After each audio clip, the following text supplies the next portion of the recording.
Selamat sore saudara-saudara sekalian.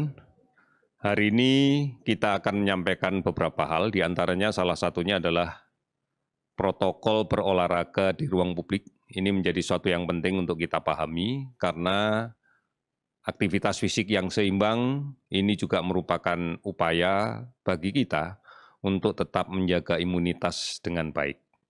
Oleh karena itu, mari kita silakan untuk menyaksikan bersama bagaimana protokol berolahraga di ruang publik ini harus kita lakukan.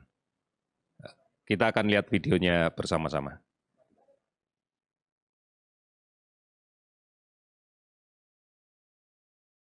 Ruang publik adalah cerminan kemajuan peradaban masyarakat. Semakin banyak dan hijau ruang terbuka, semakin mencerminkan kota yang ramah lingkungan dan sehat bagi masyarakatnya. Nah, di pagi yang cerah ini, saya sedang berada di lapangan Banteng, Jakarta. Saya ingin mengajak saudara-saudari, Bapak Ibu, untuk melihat secara langsung bagaimana penerapan protokol kesehatan ketika kita berolahraga di ruang publik. Mari kita lihat bersama.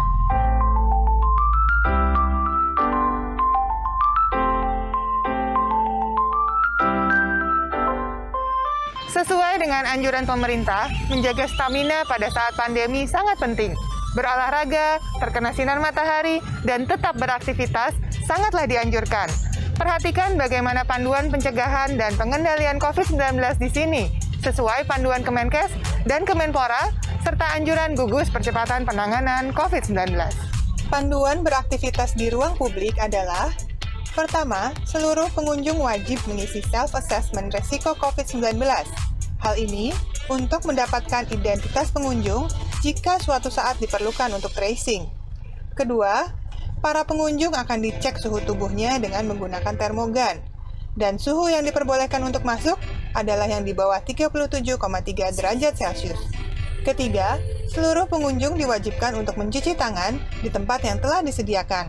Maka, pihak pengelola wajib menyediakan tempat cuci tangan dengan air mengalir dan sabun atau menyediakan hand sanitizer dengan kadar alkohol minimal 60% di tempat-tempat yang mudah dijangkau oleh seluruh pengunjung. Keempat, seluruh pengunjung wajib melakukan jaga jarak selama berada di lingkungan untuk berolahraga.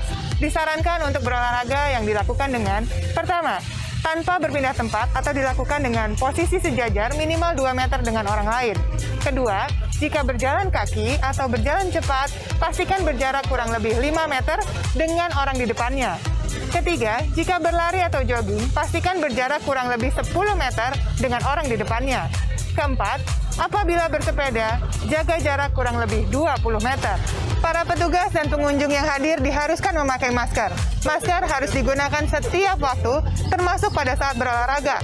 Karena olahraga yang disarankan pada saat pandemi adalah olahraga dengan intensitas yang ringan hingga sedang. Maka, akan masih aman menggunakan masker meskipun kita sedang berolahraga. Ketika beristirahat, pastikan tetap duduk secara berjarak, yakni 1 meter. Begitu juga saat istirahat makan dan minum di area kantin atau tempat makan.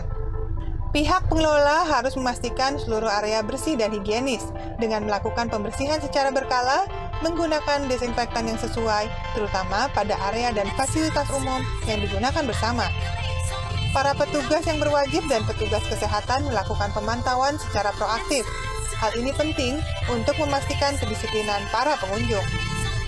Menempatkan penjagaan ketat di setiap pintu masuk sehingga pengunjung diarahkan hanya melalui satu pintu masuk dan mengikuti protokol yang ada.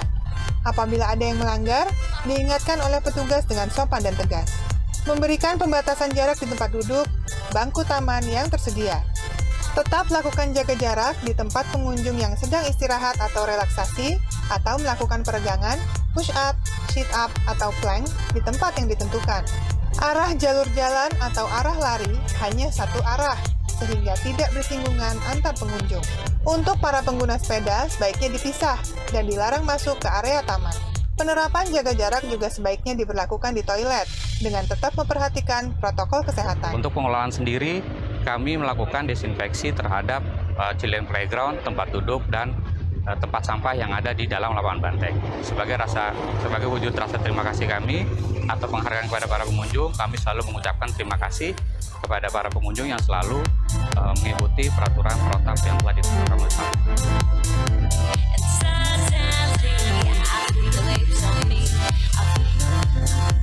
Inside adalah contoh pemanfaatan ruang publik dalam menjalani kebiasaan baru, termasuk dalam berolahraga dan aktivitas fisik luar rumah lainnya. Tentu dibutuhkan proses untuk beradaptasi dan membiasakan diri. Kuncinya ada di disiplin mematuhi protokol kesehatan, baik oleh pengelola dan terutama oleh pengguna sarana umum ini. Pastikan kita selalu menjaga kesehatan dengan tetap melindungi diri dan melindungi sesama. Kita tentunya ingin berolahraga untuk sehat, pastikan pulang kembali ke rumah tetap dan tambah sehat.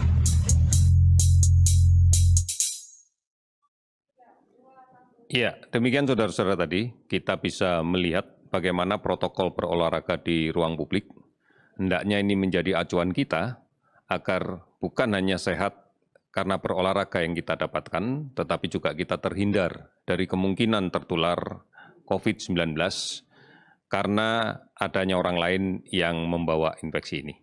Saudara-saudara, hari ini saya akan menyampaikan update data terkait dengan bidang kesehatan pada penanganan COVID-19 yang kita himpun dari kemarin di pukul 12.00 WIB sampai dengan hari ini dari seluruh tanah air kita. Hari ini kami melakukan pemeriksaan spesimen sebanyak 23.832 spesimen. Sehingga total spesimen yang telah kita periksa adalah 992.069 spesimen. Pada pemeriksaan hari ini, kita mendapatkan kasus terkonfirmasi positif sebanyak 2.657 orang. Sehingga kasus ini akumulasinya sekarang menjadi 70.736 orang. Akan saya perinci tentang sebaran dari penambahan kasus ini. Yang pertama, kita mendapatkan tambahan yang cukup banyak dari Provinsi Jawa Barat, sebanyak 962 kasus, dan dilaporkan 27 orang sembuh di Jawa Barat. Kemudian Jawa Timur 517 kasus baru dengan 263 sembuh. DKI Jakarta 284 orang dengan 221 orang sembuh. Kemudian Sulawesi Selatan 130 kasus baru dengan 189 sembuh. Sulawesi Utara 126 kasus baru dengan 27 sembuh. Kalimantan Tengah 120 kasus dengan 30 sembuh. Jawa Tengah 120 kasus baru dengan 30 sembuh. Kalimantan Selatan 108 kasus baru dengan 23 sembuh. Sumatera Utara 108 kasus dengan 11 sembuh. Penambahan yang cukup banyak untuk Provinsi Jawa Barat ini didapatkan dari klaster yang sudah selesai kita lakukan penyelidikan epidemiologi sejak tanggal 29 kemarin berturut-turut, yaitu klaster di Pusat Pendidikan Sekolah Calon Perwira TNI Angkatan Darat. Yang kita dapatkan keseluruhan kasus positif dari klaster ini sebanyak 1.262 orang. Ini terdiri dari peserta didik dan beberapa tenaga pelatih yang ada di sana. Dari jumlah 1.262 kasus positif yang kita identifikasi, hanya ada 17 orang yang saat ini kita rawat dan kita lakukan isolasi di Rumah Sakit Dustira Cimahi karena ada keluhan meskipun dalam derajat keluhan ringan. Di antaranya yang paling banyak dari 17 orang ini adalah demam dan beberapa di antaranya mengeluh di pernafasannya, baik batuk maupun agak sesak.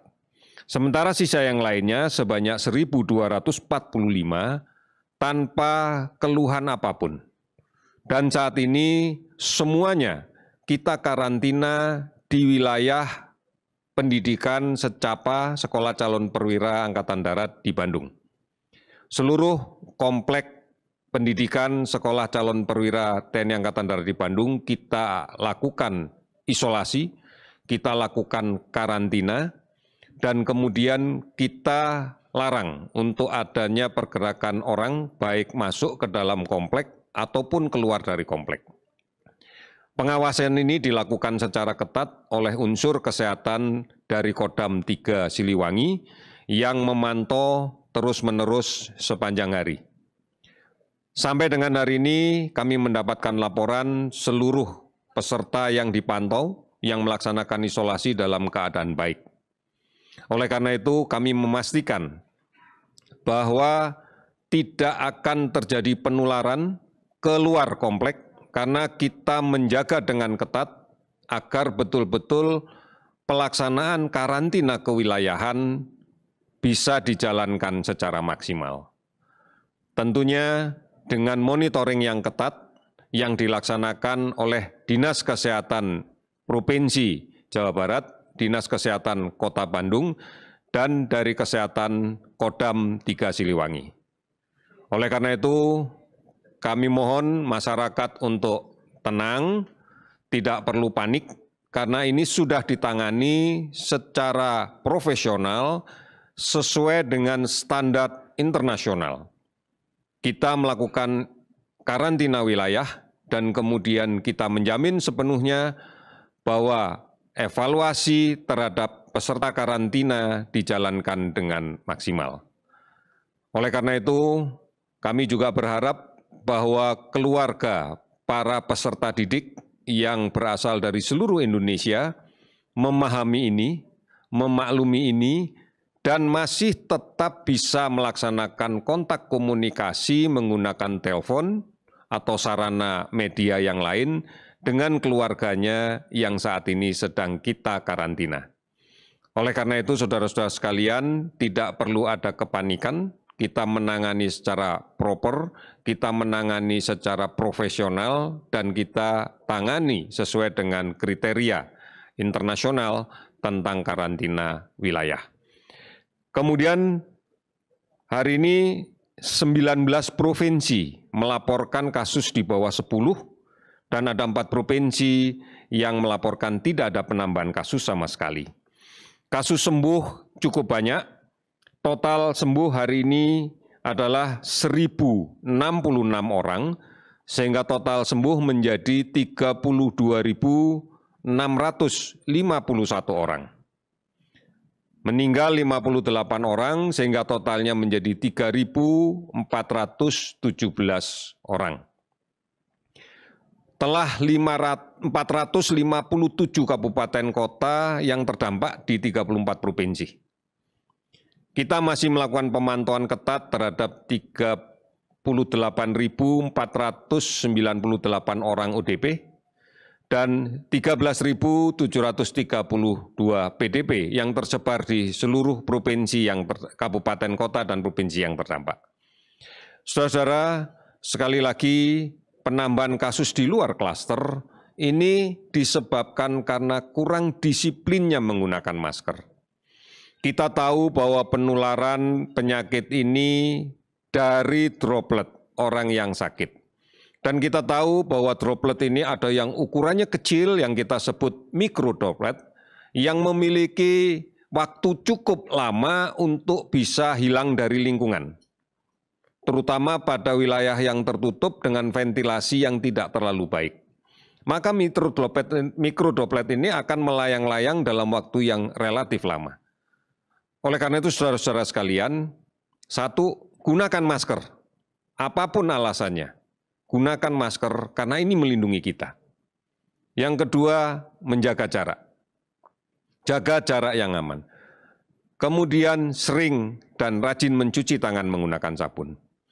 Untuk kita yang bekerja pada ruang yang tetap, di ruang kerja di kantor, pastikan bahwa sirkulasi udara, bahwa ventilasi ruang kerja kita setiap hari terganti udaranya.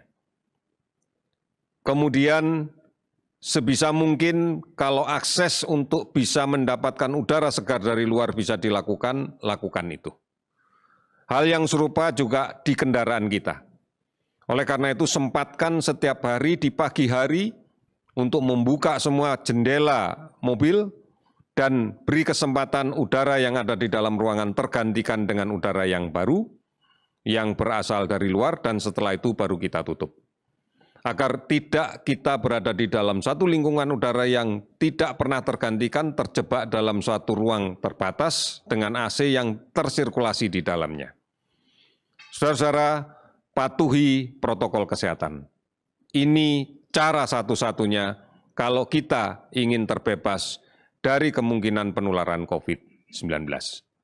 Kita harus melakukan ini bersama-sama, konsisten, disiplin. Kita pasti bisa. Terima kasih, selamat sore.